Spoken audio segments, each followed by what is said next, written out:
Саламатсыздарбы, урматтуу кыргыз журтум. Улуу кыргыз улуулугун тааныбаса, улуттар дээрчи адашса, ар улуттун улагасында калат. Чындап эле бүгүнкү күндө улуу кыргыз улуулук сыпатын, улуулук касиетин, улуулук милдетин, улуулук жоопкерчилигин жоготуп, адашып, тааныбай, ар улуттун улагасында калган кезде көктөн буйрулуп кыргыз элинин жан дүйнөсү ааламга жарактуу жөнөкөй болгондуктан ошо көктөн буйрулуп кайыптан нике, кайыптан өлүм буйрулат демекчи, кайыптан буйрулган никени, кайыптан буйрулган өлүмдү, кайыптан буйрулган конокту жок дей албагандай, азыр да ошо кайыптан илим түшүп, кайып илими касиетине күчүнө кирип, күн өткөн сайын кылым мыйзамы, бул кылымдын мыйзамы түштү да, Кудайдан талап, сунуш, тапшырма түштү.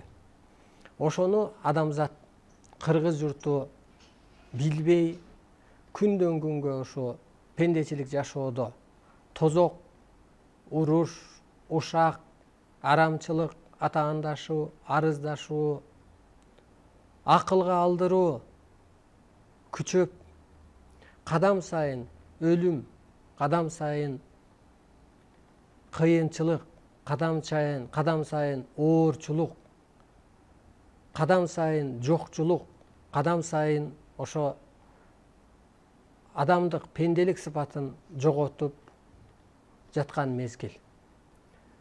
Чындап эле бүгүнкү күнгө чейин бирөөлөр Алла деп ааламды карап келген, бирөөлөр Теңир колдосун деп келген, бирөөлөр жогорку күчтөр, высшие силы бар деп келген, бирөөлөр Бог бар деп келген, бирок бирөөлөр атеисттер жок деп келген.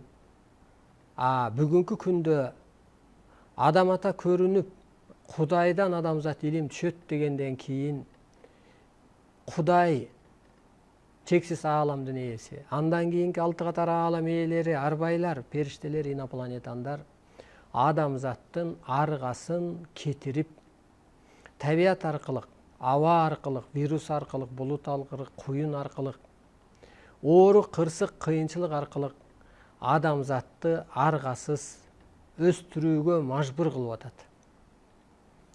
Мына биз 2 жыл, 2,5-3 жылдын жүзү болуп калды. Ошо 2 жылдай Манас телевидениясында алыбыздын келишинче ошо улуулукту жеткиргенге аракет кылдык.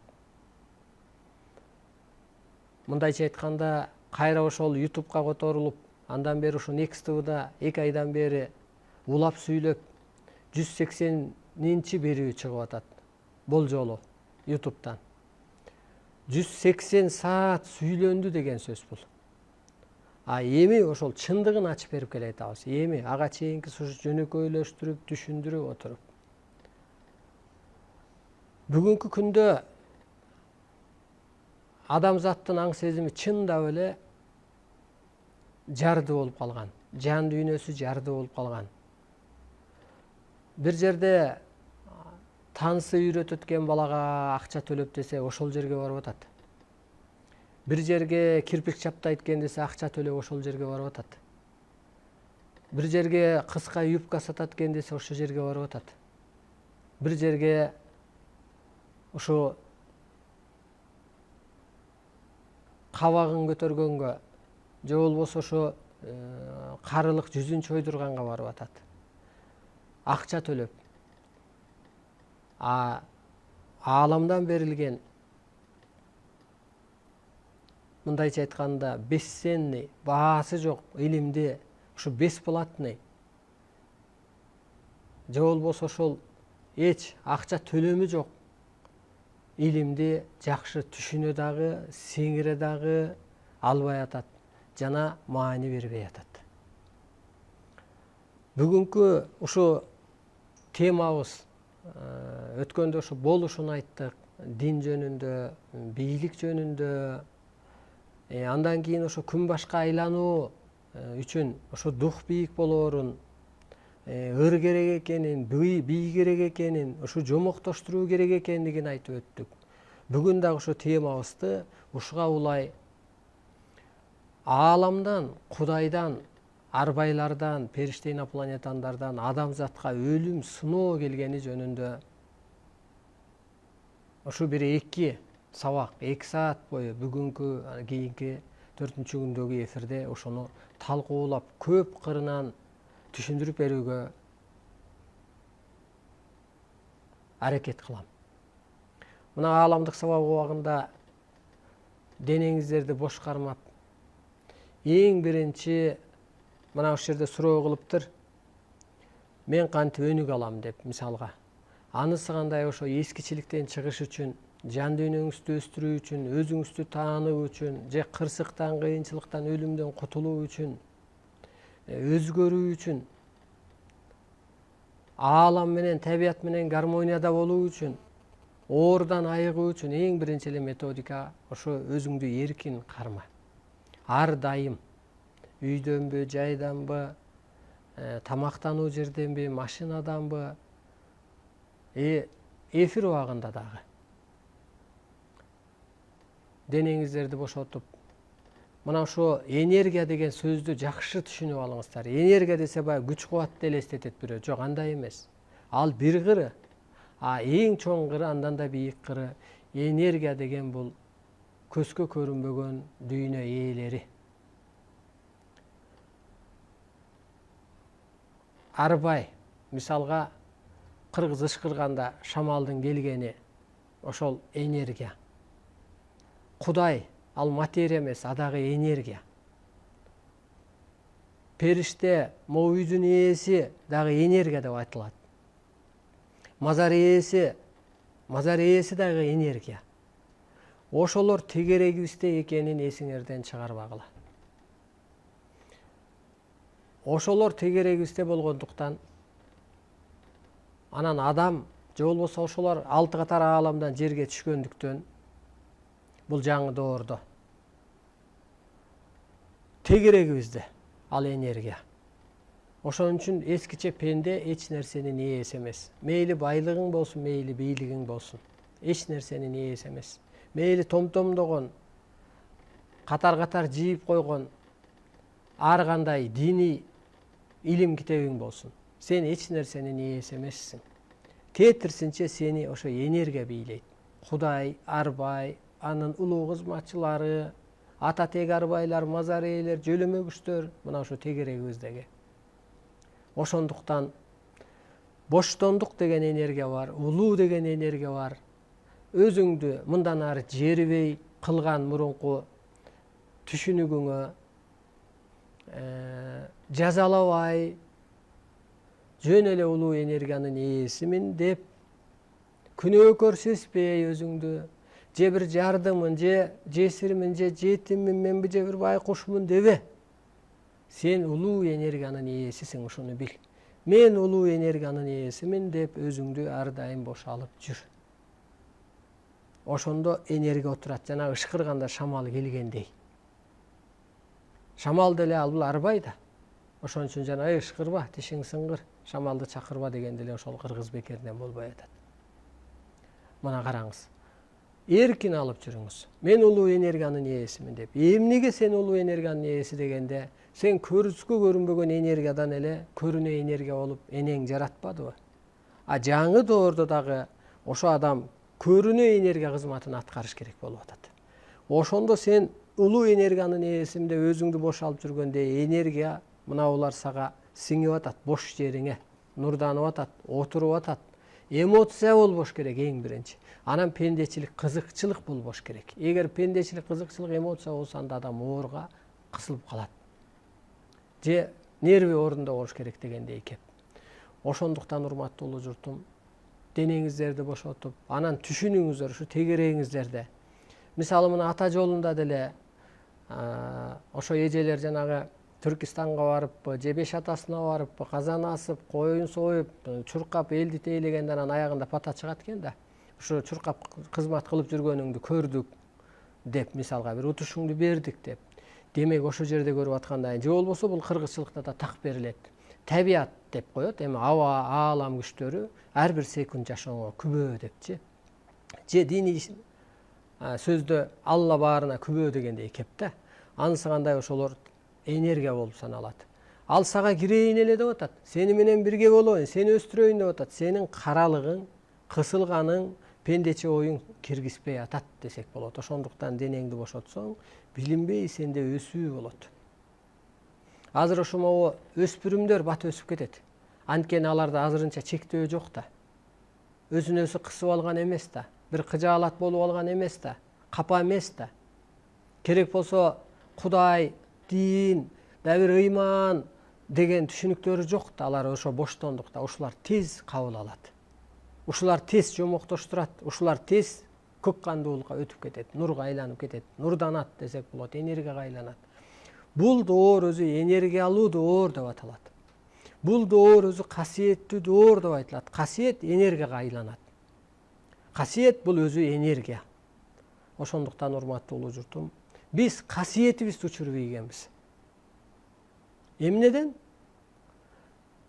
Жаңы доордо арга жок, сен касиеттүү болушуң керек. Касиеттүү болуш үчүн сен калыс болушуң керек. Калыс адамды касиет жылоолойт. Демек, улуу кыргыз калыс болгон, ун чукпаган, аз сүйлөгөн,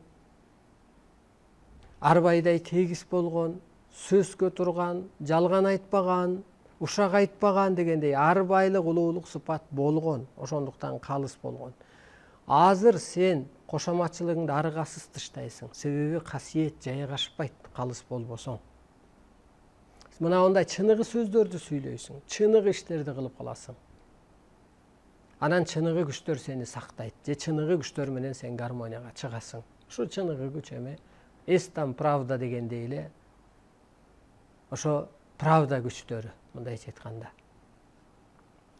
О дүйнө ээлери же болбосо оң колуңду бер, же оң жамбашың менен жаткансың го дегендей эле ошо о дүйнө ээлери, правда, мындайча айтканда. Или правая сторона, или правду скажи дегендей эле ошо чындык ээлери сиз менен гармонияга чыгат. Ошондуктан урматтуу улуу журтум, касиетиңиздер кача көрбөсүн. Касиетиңиздер калыптанат. Ошо касиет бул энергия болот. Ошо касиет кайра эле качан качкан? Сен кысылганда, кыжаалат болгондо, бир күн уруш болгондо 40 күн периште качат деген бул чындык. Аны сөз катары эле кабыл албаңыздар. Аны ошо бир чоң энергия катары, чындык катары кабыл алыңыз. Ошол сыяктуу эле сиз кысылганда качкан, кыжаалат болгондо качкан, бирөөгө жаман ойлогондо качкан, жалган айтканда качкан. Ошондо ар бир адамга азыр сен жаман көрбөй, тетирсинче мээрим төгүп, бул көрүнө энергия да, ошо көрүнө энергиясын туура эмес пайдаланып, энергиясы өзүн кысып атпайбы? Же касиетин кармана албай атпайбы? Же улуулук өтө албай атпайбы деп түшүнсөңүз, ошондо мээрим төккөн атпайсыз. Ошондо дин деле жок, жыныс деле жок, жаман жакшы жок. Адам бирин бири улуу деп калган атпайбы? Улуулук касиетине карап калган атпайбы? Баягы кайненен эмнеге келин сыйлаш керек болгон? Анткени улуу да ал. Эмнеге улуу дегенде, ал бала бакпадыбы? Ал далай күндө өткөрбөдүбү? Ал сенин энергия, эриңдин энеси да, ошон үчүн улуулугуна карап сыйлаган. Мына ошентип, ошо сыяктуу эле ар бир адам улуулугуна карап багынат бул доордо. Бүгүнкү тема ушу мына өлүм сыноо келди. Өлүм сыноо кандай келди делгенде, кайыптан илим түшкөндөн кийин адамзатты арбайлык сыпатка түшүнүктүүрөөк болсун, ошого калыптан деп атат. Же болбосо башатта адам жаратуучу болгон. Дин болгон эмес, байлык, бийлик түшүнүк болгон эмес, пендечилик болгон эмес. Ошол түшүнүккө өт деп атат. Ошол керемет касиетиңди иштет деп атат. Же көрүнө энергиядан, көзгө көрүнбөгөн энергиядан көрүнө энергия адам пайда болгон. Ошондой эле күчүң бар деп атат. Демек алар жалган айтпайт, арбайлар, периштелер. Эмне периштелер ушак айтабы, же урушат дейсизби? Ошо сыяктуу сыпатка өт. Ошол үчүн мына илим берилди. Том-томдогон. Эми буга өтпөсөң эмне кылып атат биринчи? Биринчи түшүңөн, ишиңен, бактыңан, анан ден соолугуңан, анан пикир келишпестиктен жөнөкөйлөп акырында анан ошол кысылуу, кыжаалатчы, ошо нервиштетүү, майда түйшүк, майда түшүнүктүн баары эле ден соолугуң талкалайбы, нервиң кетеби, эмоция калтырасыңбы, анан оору пайда болуп атат. Мына бул акыры барып өлүмгө такап атат. Эгер сен өсүп кетсең, мына улуу түшүнүккө өтсөң, кырсык жок болуп атат да, тетирсинче бир жерде так берилет. Сен улуулукка калыптансаң, Кудай кырсыгын токтотот, канатына калкалайт деп. Мен мисалы кырсыгым жок. Анткени ааламдан да берилет. Бул акыркы сиз үчүн сыноо болгон деп, 15-жылы, андан бери 3 жыл өттү. Ошо сиз ишенимди тактап бердиңиз, ишенимди бышыктап бердиңиз дейт. Ушу илимге болгон ишенич, ушу духуңузду ошол сыноодон чыгып кеттиңиз делет. Анысы кандай азыр сиздин тилегиңизден да пайда болбойт. Суранычыңыздан да эчтеке пайда болбойт. Акчаңыздан дагы, молдо кожо диниңизден дагы азыр өзүңүзгө такалып атат. Ошо көккө айлан деп. Караңызбы, кичинеден кырсыктатып отуруп, акыры эмоция менен жаныңды алганда. Кайра бир кыры. Мына бүгүнкү күндө эң чоң оору деги эле дүйнөдө бул рак деген оору. Рак өзү эмне дегенде, мына биз азыр ушу денебизди бошотуп, энергия чакырып атпайбызбы? Энергия отурса экен депчи. Ал кишиге бесплатный эле энергия келген десек болот. Анан ал эмоцияда болгондуктан энергия тээп чыгып атат көрүнгөн жерин. Рак оордан айыкса болобу? Дүйнө таппай атат го. Бул кыргызчылыкта берилген, айыкса болот. Кантип дегенде, улуу түшүнүктө болсоң эле ал энергия өзү чыгып кетет. Же болбосо энергия адамга жайгашып калат. Улуу түшүнүк деген эмне дегенде, ошо пендечилик түшүнүктөн чык, эмоциядан чык. Ошо рак ооруну эмне кылат медицинада? Мындай наркотический дарыларды саят. Нервин успокоить этиш үчүн саят же ичет дегендей. Ошо менен мындай рахаттанып, денеси бошоп, сезбей калып атат. Бир канча саат же бир күндө бир жолу ичеби. Азыр эмне кылыш керек ага караганда? Сен ошо денеңди бошотуп, улуу рахатта жатсаң эле ошол өз ордуна келген атат. Ошон үчүн утурумдук рахат денени уулантат деп атканыбыз ошо болуп атат. Ал ошол киши ууланып атат. Ууну эмне кетирет дегенде нур. Азыр мындайча айтканда, же арбай бул энергия экен да. Мына арбайлар жерге түшүп атпайбы? Мына мынтип актар адамзатты өйдө көтөргөнү. Анан аалам жоюлуп атат, пендечилик жашоо жоюлуп ортодон жаратуучубуз деген эле чоң ишенимдеги адамдар жашап калган атат. Же улуу кыргыз деген сыяктуу улуу кереметке, касиетке, түшүнүккө жеткен эле адамдар калып атат. Ошол энергия кийди адамды, ар бир адамды кийип атат азыр. Энергия бул жерде инопланетанын катары гана берилет. Инопланетаны эми көрүнүп, көрүнбөгөн бир күч го. Техникага көрүнүп калат экен. Сүрөткө тартканда, ошо болгон жерде, адамдын жанында дегендей. Же ошо техника аркылуу такталып калат экен. Ошо сыяктуу инопланетан адамды кийип атат дейт. Бул энергия, мындайча айтканда. Же касиет, же арбай деп түшүнсөк болот. Аба, энергия. Ошо энергия рак ооруган адамды кийип атат, мындайча айтканда. Анан ошондо ошол адам эскиче түшүнүктө, эмоцияда болгондуктан көрсө ууланып кеткен телону бул рак нурдантып атканы, тазалап атканы. Тетирсинче муну туура кабыл алса, бул чоң энергия болуп иштеп берген атат. Мына мен сабак өтүп аткан кезде энергия өтөт дейм го. Ошо ааламдык сабак убагында ошо аалам күчтөрү, арбайлар, мазар ээлери, жөлөмө күчтөрүңөр кызматта болот. Ар кимдин ордуна, кудуретине, касиетине, мындай касиетине, ордуна, ар жактан буйрулганына, ниетинин тазалыгына жараша калыптандырат.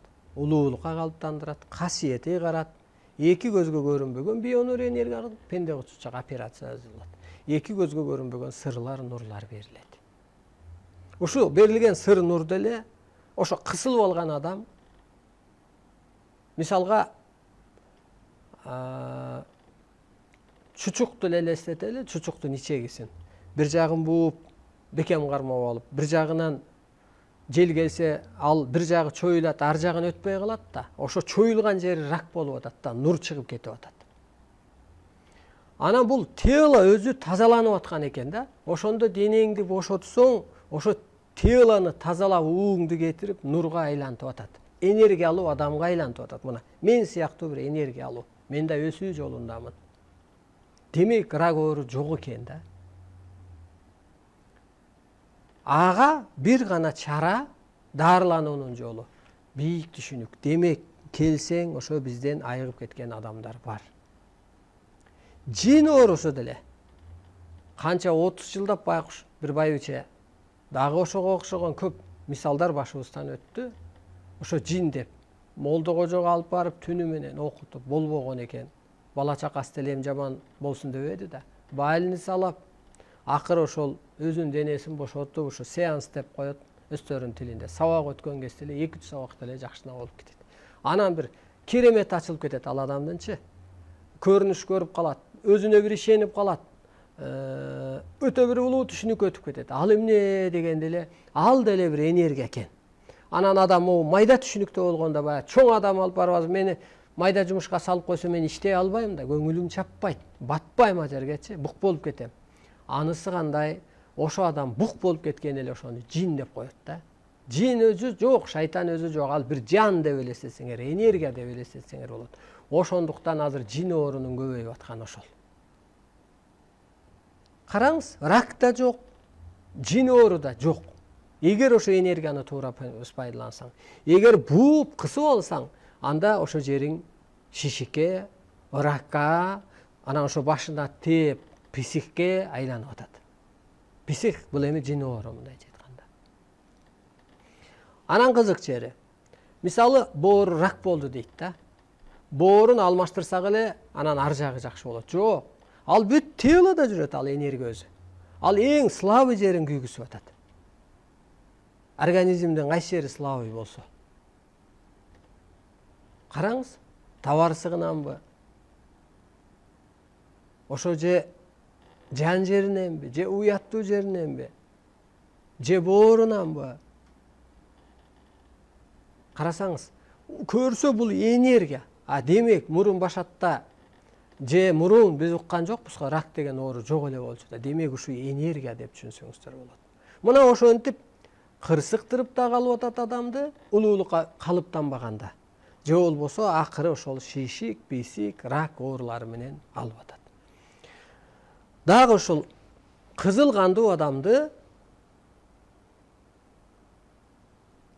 ошол бизде мынтип айтып койчу бала кезде, кызыл камчы киши экен, кызыл камчы киши экен депчи. Ал ошо келинчегин, үй бүлөсүн ура берген адамды кызыл камчы деп койчу. Кызыл кандуу адамдар деп, же орус тилинде мындайча айтканда горячий кровь адамдар, жана закавказьтер горячий кровь болот мисалга. Мончого барса деле урушуп мисалга. Мына ошо сыяктуу кызыл кандуу менен адам жашаса, кызыл кандуулук менен жаңы доордо адамдын организми күйөт. Адамдын организми ууланат. Азыр урматтуу журтум, бул табыгы илим мектептерде окулуш керек. Айыл өкмөтүнө тапшырма берилип, ордо дейбизби, окуу жай дейбизби, энелери, аталар, ошо ордо деген бул орто кеңеш экен, орага жаманы деле барат, оорукчаны деле барат, орто жашап калганы деле барат, бир ыр жазганы деле барат, жан дүйнөсү, жардысы барат, жан дүйнөсү кысылганы барат, касиети бары барат. Анан ошо жерге ошо бизден илим алган окумуштуулар бар, мындайча айтканда. Анан ошолор бир окутса, ошо жерде энелер окуп кетсе, үй бүлө тынчыганатат. Аял сыпат жөнүндө да бир сабак өтүп бердим эле го өткөндө бир эфирде. Ошо эне бир өзөк болуп атпайбы? Эне өссө эле ден соолугу да чың болгон атат. Ошо эне ата өспөгөндүктөн, улуулукка калыптанбагандыктан аны кырсыктыруу үчүн бала чакасынан кармап атат. Балаңардын, небереңердин убалын өзүңүздөр калып атпайсыздарбы? Түйшүккө түшүп алып атпайсыздарбы? Бул Кудай арбайы бар, чындык сизди ар тараптан кармап атат. Сизди бир эң больной точкаңыздан дейбизби, же талуу жериңизден, ишиңизди жакшы көрсөңүз ишиңизден, пулду жакшы көрсөңүз пулуңуздан, балаңызды жакшы көрсөңүз балаңыздан, кыскасы талуу жериңизден кармап атат.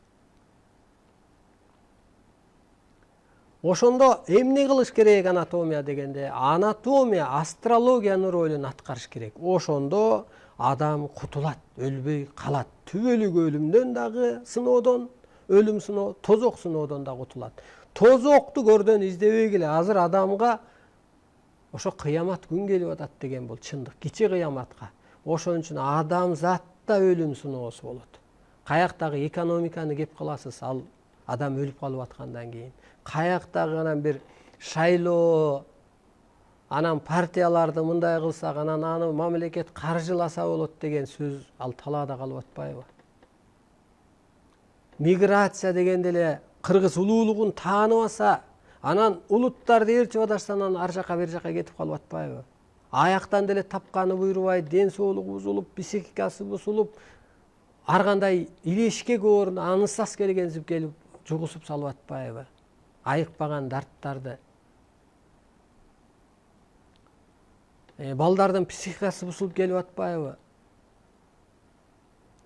Ошо жактан өлүп, жоюлуп, түрмөгө түшүп калып атпайбы? Ошол улуулукка калыптанса, мына энерги өткөндөй, адам айыккандай, анан дагы эмне болот дегенде, бул Кудай арбайдын баары чындык. Ошон үчүн сиз улуулук өткөн кезде эле ден соолугуң деле оңолуп, түшүнүгүң деле бийиктеп, тиричилигиң деле оңолгон атат. Россияга барып көр каспай эле, мусор чогултпай эле. Адамдын психологиясы өтө начарлап кеткен. Майдаланып алган. Урматтуу улуу журтум, сыпатыбызды кетирип койгонбуз.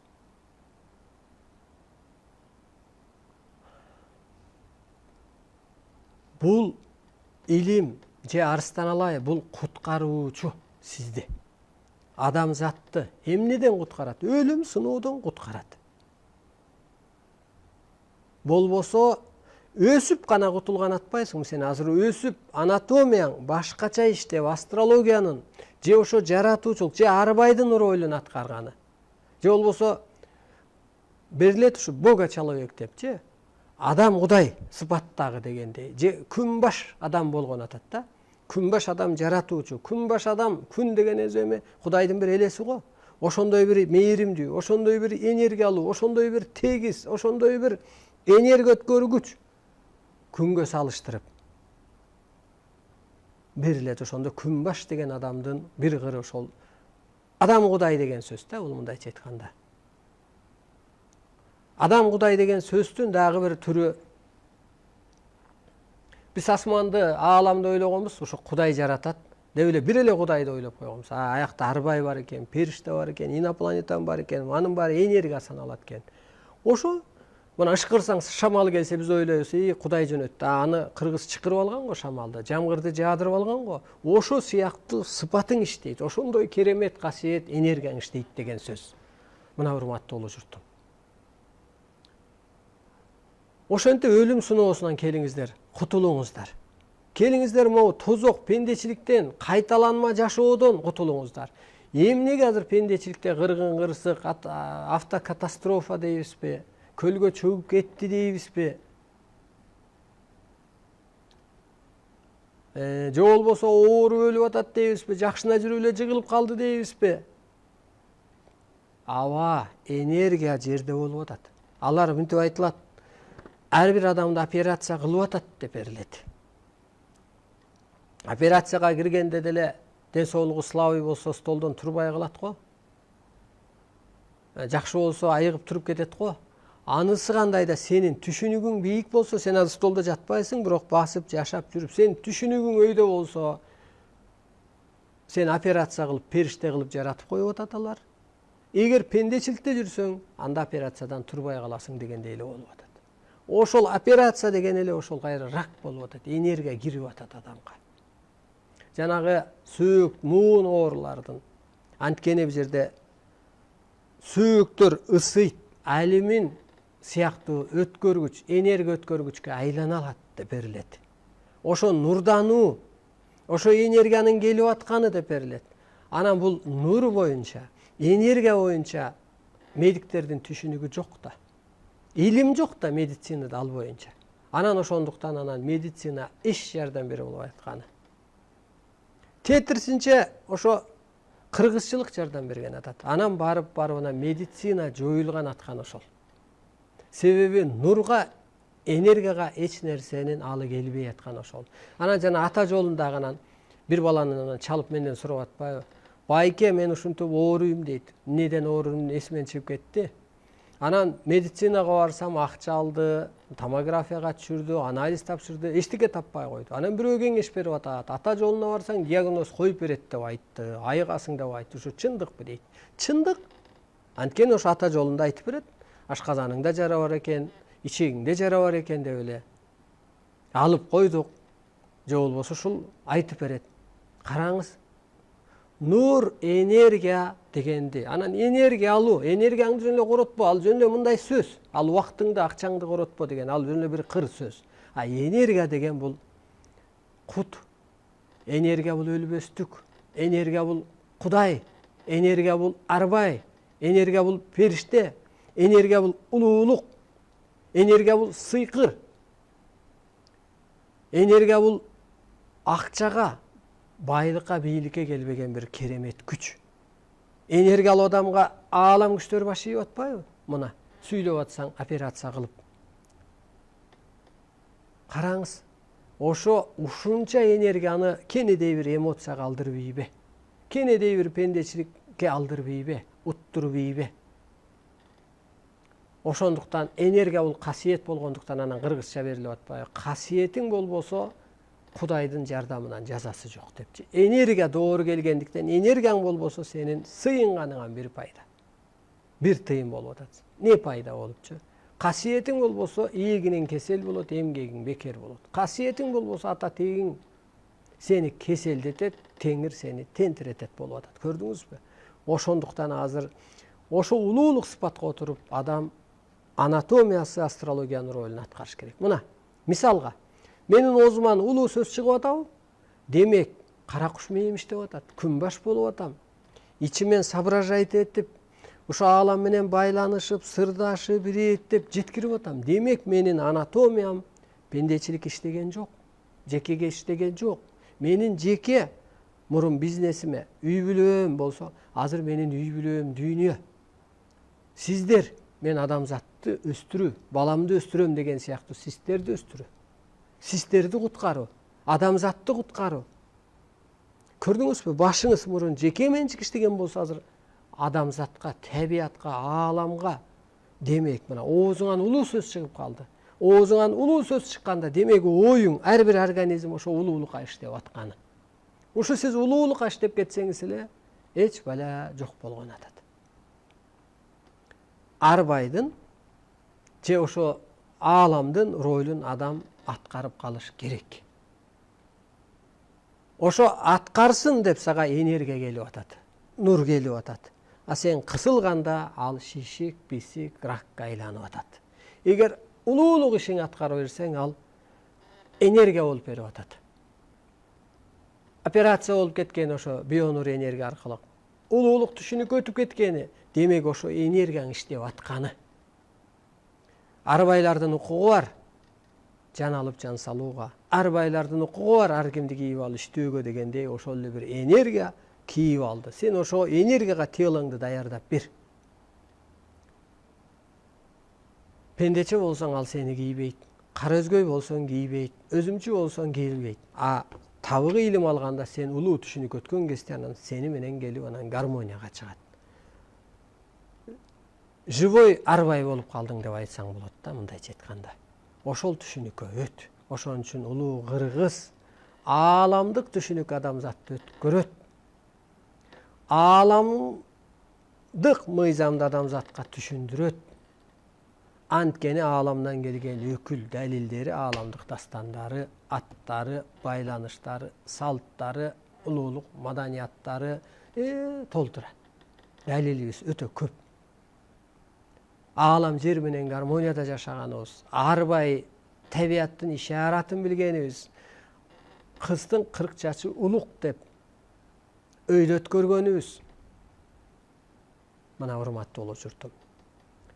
Ошентип медицинаны жоюлат. себеби нурду энергияны түшүнмөйүнчө же нур энергияны түшүнүп бул медициналык тилге салып ошону колдонбосо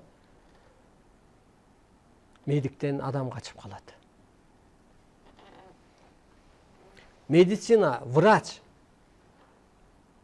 медсестра өзү периштелик энергия көтөрүп жүрөт деп берилет ааламдан. Жөн адам врач боло албайт, жөн адам периште боло албайт деп.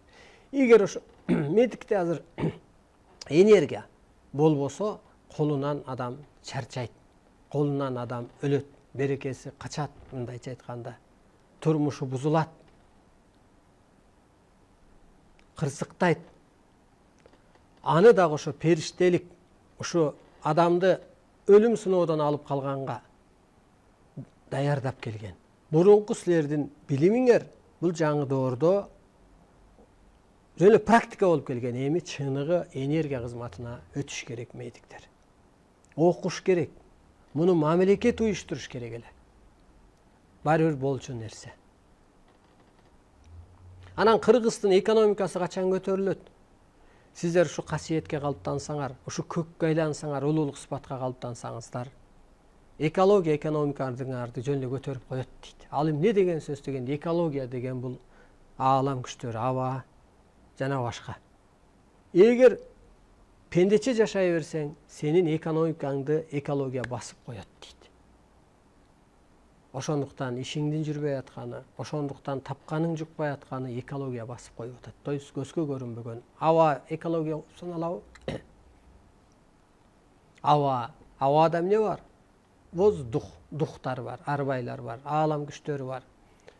Энергиялар, кайра эле мындайча айтканда, энергия сени басып коет.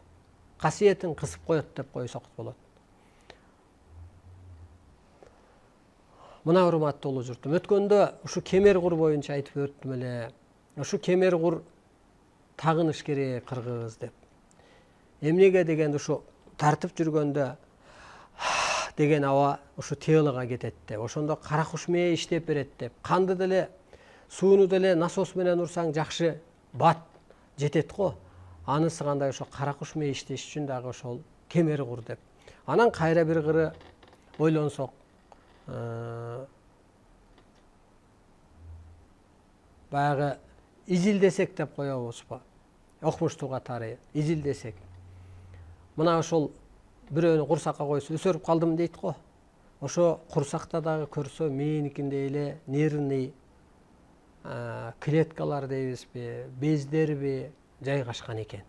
Ал өсөрүп эчтеке болуп кеткен жок. Көрсө ошо нервке тийгенде ошол баягы эсин жоготкону, же бир аз ошо өзүнө келе албагандыгы. Муну менен эмне айткым келет? Ошол жылуу алып жүрбөсөңүздөр ичегиңиздерди, табарсыгыңыздарды, жанагы ошо кыргыздагы белдемчи тагынганы бекер эмес экенде көрсө. А ошо жылуулукта сиздердин нервиңер да ордунда болгон атат. Эгер нервиң ордунда болсо анда ден соолугуң дагы чың болгон атат. Ошо курсагың жылуу жүрсө, тамакты деле жакшы сиңирген атат. Ичеги да туура иштеп берген атат. Эгер ошол ичиңиз жылуу жүрсө, кан өзү жакшы айланып берген атат. Анткени тамак жакшы сиңип кетсе, суук тийбесе, ден соолуктун чың болушуна алып келген атат. Мисалга, мындай кыскасы ошо адамдын оору болушуна, адамдын ошо энергияны кабылдай албашына, эмоцияга барышына, чындап эле адам кысылганда, нерв иштеткенде,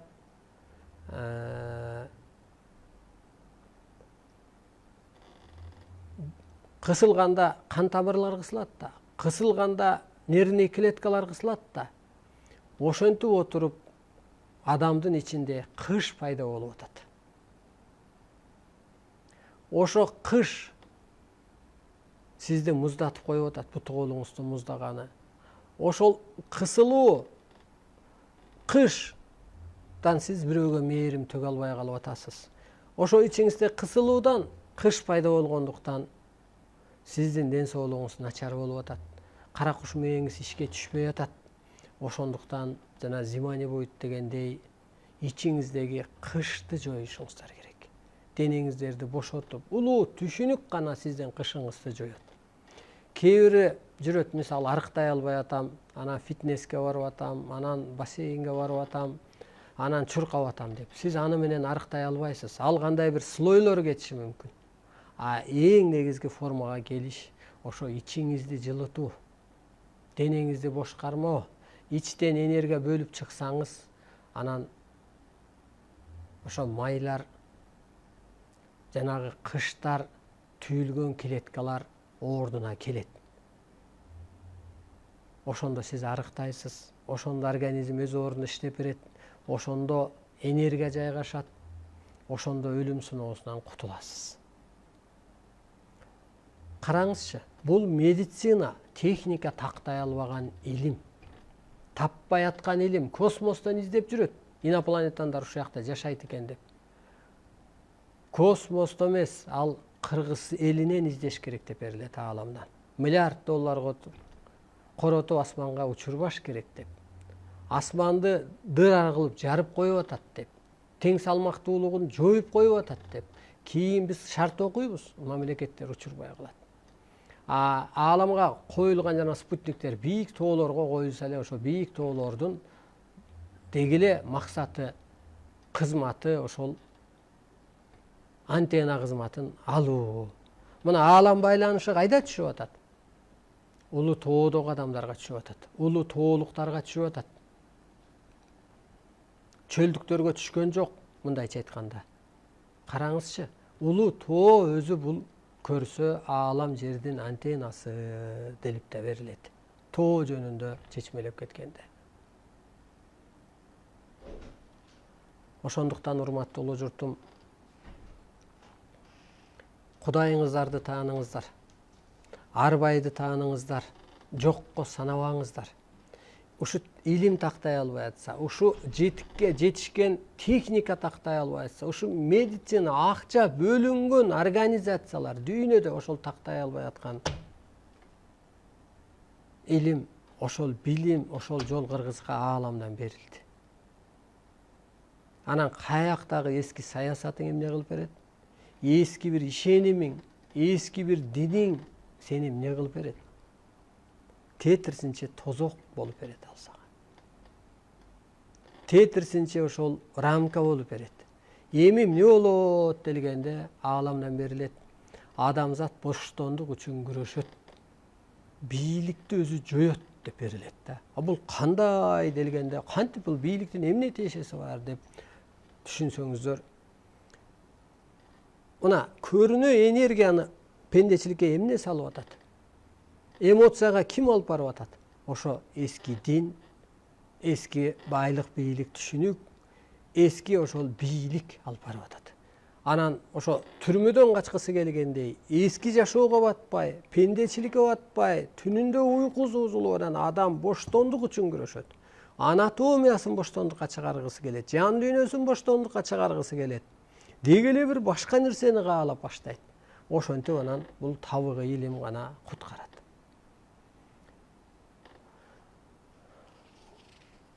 Өзүңүздөрдү жулуп алып жүрүңүздөр, ушу ичегиңиздерди, ошо ичегини урганда эс болуп калгандай, табарыска тепсе дагы эс болуп калат го. Ал канталап кеткен жок, ал эчтеке болгон жок. Ал дер дагы ошо нервти кармагандыктан. Анан ошол нерв кармаган ичегисине ошо табарсыгына дейбизби, суук тийгендиктен анан ичеги иштен начарлагандай, анан ошол кезде духу түшүп, ошол табарсыгы начарлаганда, иштен чыкканда анан духу түшүп, анан оору сыркоонун, духтун бийик болушун, же нервтин оордун келтиришин деги эле жаңы доордо жашоо үчүн ошентип ар бир бөлүк клеткага кайрылып жолун таап берүүгө туура келет.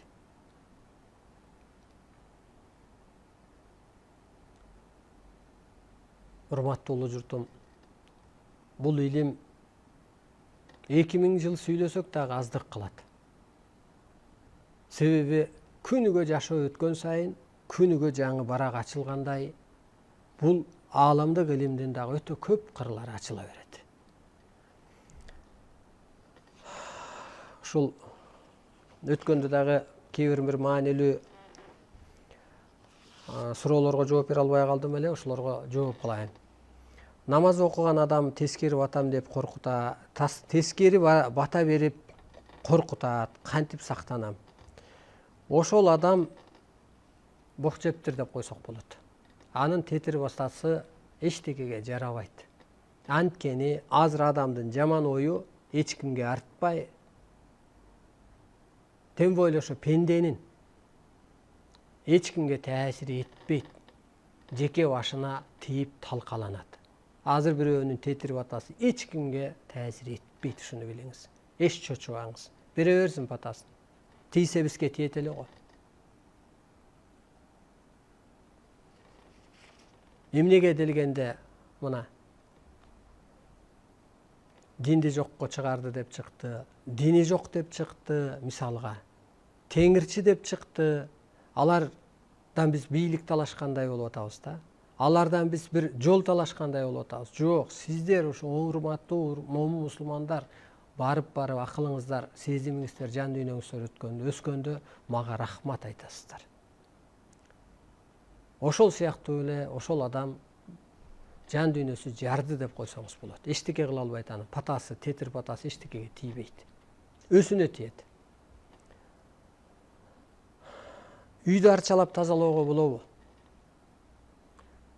Арча менен үйдү тазалаган менен эми мындай бир тазаласа болот. Ал түбөлүк же аны тазалап коюп жолуңуз ачылып кетпейт. Бул кандай делгенде, ооба, мурун ал таасир эткен. Кандай дегенде, күн бүркөлгөндө, тоодо жүргөндө, жамгыр жайт болуп эле тоонун баштары бүркөлүп туруп эле кетет. Ошо энергия, касиет ошо арчага отуруп калат. Ошон үчүн жана жашыл болгону, көп жыл жашаганы, анан ошо энергияны алып келип үйдө аластаганда таасири бар. А бирок жаңы доордо адам өсмөйүнчө үйүңүз кайра эле кирдей берет. Утурумдук сөз сүйлөнөт да. Утурумдук ой болот да үйдө. Жанагы бир күн уруш болгондо 40 күн периште качат дегендей. Ооба, бир кыр тазалап өтсө болот. А бирок ал түбөлүктүү эмес. Ушуну жакшы түшүнүңүз. Өсүп гана кутуласыз.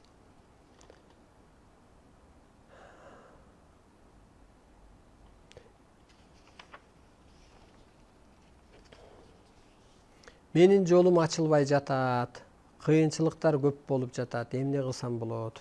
Эми сиздин жолуңуз ачылбайт, деги эле сиз эмес, адамдын баарынын эле жолу ачылбайт. Эмнеге дегенде, пендечилик жашоо өзү бүтүп атат.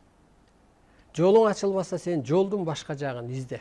Улуулукка өт, мына биз айтып аткан сыпатка. Ушу керемет касиетке өтүңүз.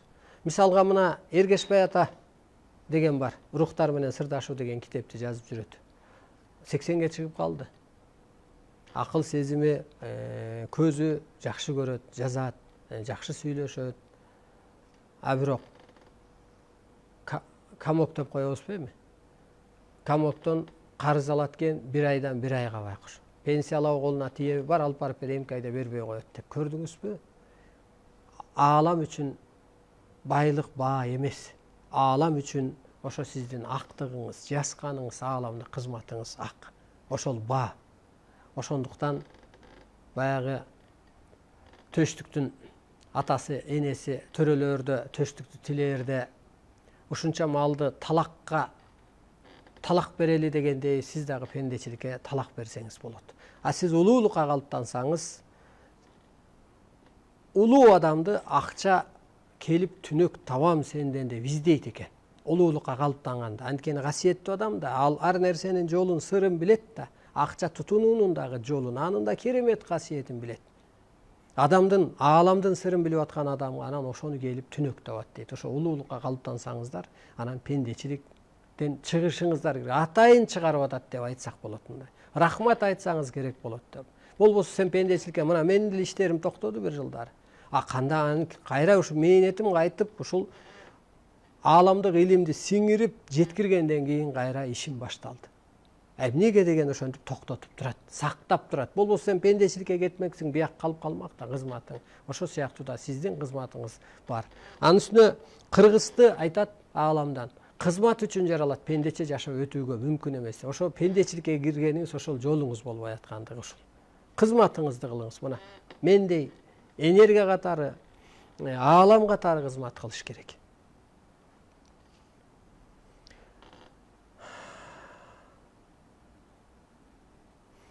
Түшүмдө тоо көрдүм дедиңизби, төө көрдүм дедиңизби?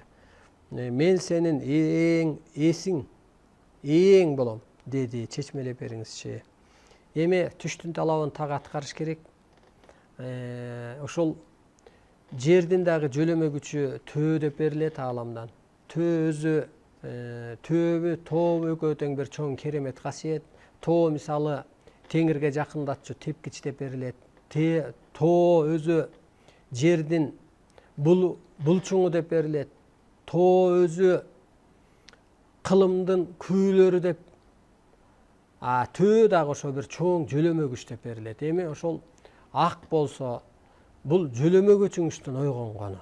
Ошо жөлөмөгүчүбүздү, касиетибизди, ата бабанын рухун, жаман сөз айтканда улагада турат, улагадан учурашпа, улууганы кулачтаба деген ошол болуп атпайбы? Үйгө үшкүрүнүп аркаң менен кирбе делгендин баары ошол энергиябызды же ошо жөлөмөгүбүздү качырып алганбыз. Ошол көрүнгөнү ошо түс эле берилиптир, анан ошо сиздин касиеттүүлүгүңүз.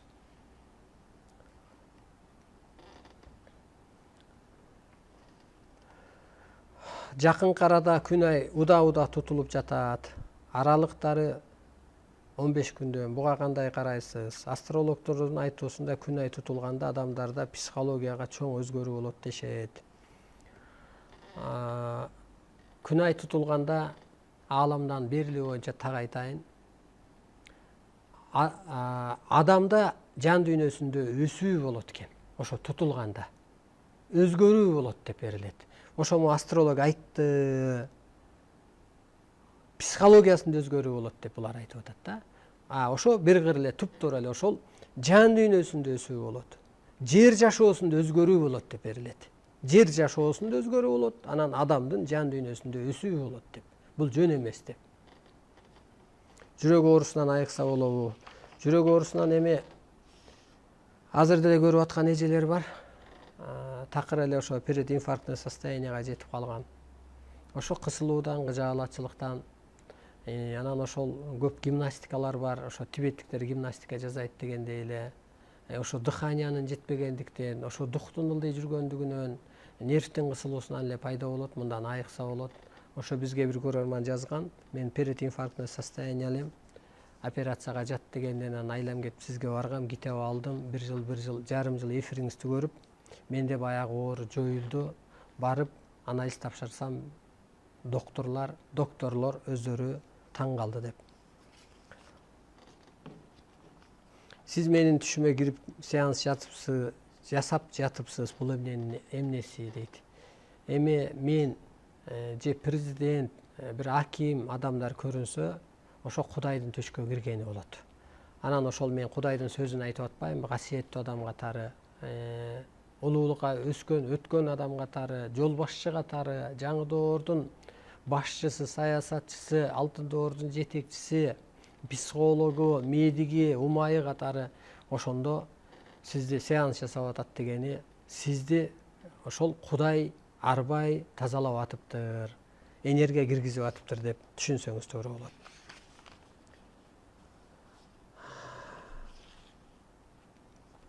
Дагы ар динде өлгөн адамды ар кандай жерге көмөт, сиз кандай ойлойсуз дейт. Эми жерге телону көмгөндө эч деле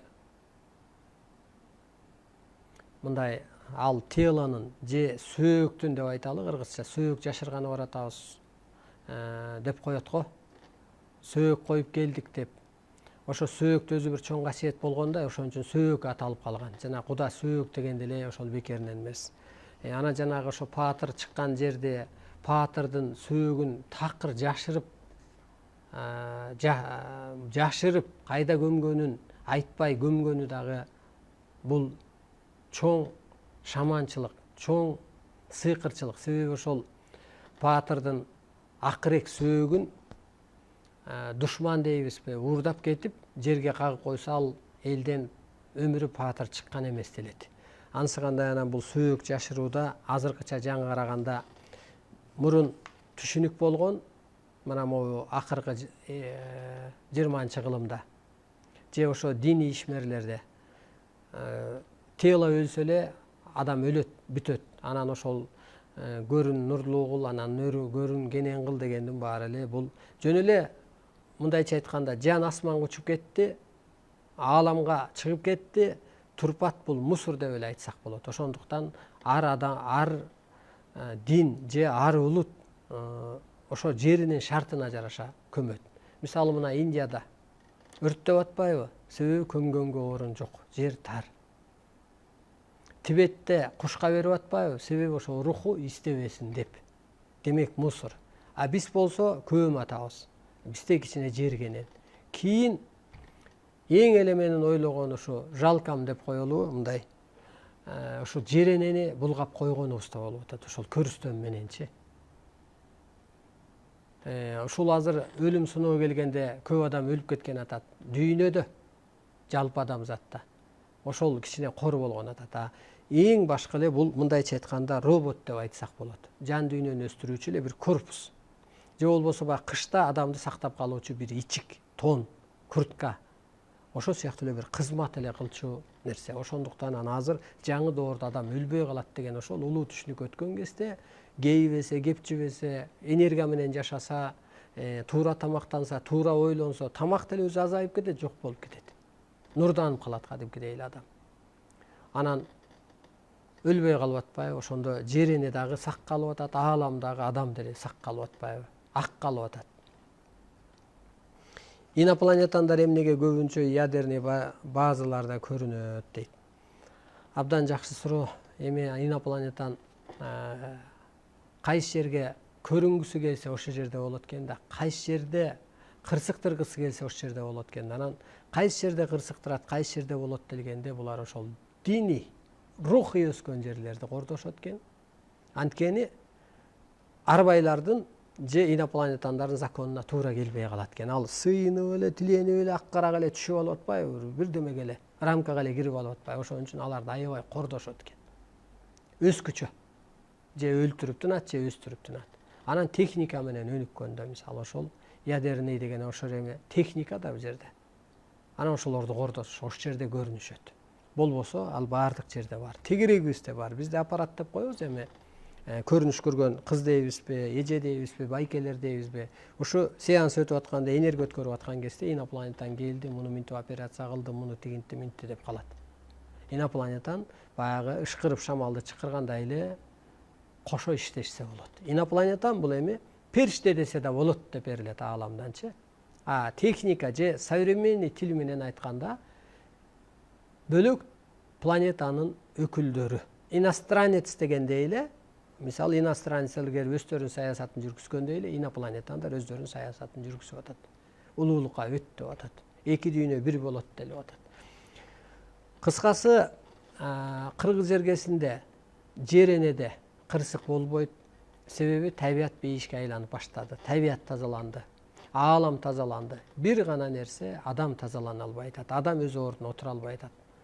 Атам ордунда, энем ордунда балдар оңолбой атат дегендей айтсак болот да. Ошондуктан коркунуч жалпы аалам жер үчүн жок. Алар өз кызматын кылышы мүмкүн, аткаруучу кабарчыбыз катары жазалоочу мүмкүн. Эң эле коркунучтуу ашу адамзатта болуп атат. Ушу эмки эфирибиз дагы урматтуу улуу журтум кызыктуу болмокчу, себеби ошо бизден илим алган жогорку билимдүү мугалимдер, журналисттер, медиктер бар. Анан ушу медиктер ушуну түшүнүп, анан медицинский тил менен дагы ошо сиздерге жеткирип бермекчи. Эмкиде ушул 2ден 1 эфир алардын тилинде, ошол врачтарга жеткиликтүү, ошол болгудай, ошол бир оорукчандарга жеткиликтүү болгудай өздөрүнүн тили менен ушул эфир телого кантип адам айланат, ошол ракты кантип адам айыктырат, кантип ошо энергияны кантип түшүнсө болот. Ушундай бир кыргыздан кыскасы мындайча айтканда окумуштуулар, дүйнөнү таң калтырган бир окумуштуулар чыгат десек болот. Ошолор менен чогуу эфир алып барабыз. урматтуу журтум, убакыт өзү учкан куш болуп атат. Учурчак менен жашап атабыз. Мына бизге бөлүнгөн дагы эскиче убакыт байыды. Мына ушу эфирлер YouTube'да бар, Facebook'ta ошо Арыстан Алай Кут десе кирсе болот. YouTube'да Арыстан Алай Кут деп ачса чыгат. Анан ошо Next TV каналында дагы 1-4 күнү кечки саат 8-де болот. Ушу келген энергияңыздар кут болсун, ошону өзүңүздөргө жайгашып алгынсын.